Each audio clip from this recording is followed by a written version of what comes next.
बाबासाहेब शिक्षणाची शिदोरी शिकलेत म्हणून ते महान बनले। या देशात जेवढे विद्वान झाले तेवढे शिदोरी शिक्षणामुळे झाले, म्हणून आपण शिक्षण घेणं काळाची गरज आहे। मित्र, माझं शिक्षण झालं नाही, माझी खूप इच्छा होती, पण ती माझी तलवार कटली आणि शिक्षण झालं नाही।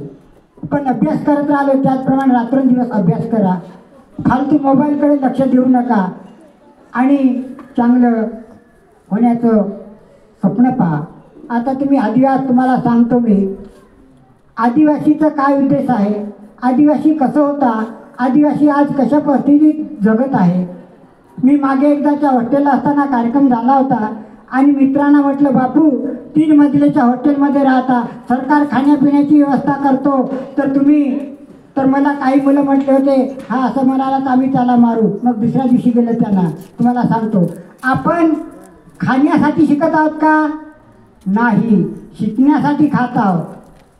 खाण्यासाठी शिकत नाही आहोत, शिकण्यासाठी खात आहोत। तर आपण शिक्षण घ्यायचं, मोठं व्हायचं। आज 3 मजले बिल्डिंगमध्ये राहत असतो तर आपण पण असे स्वप्न पाहायचे।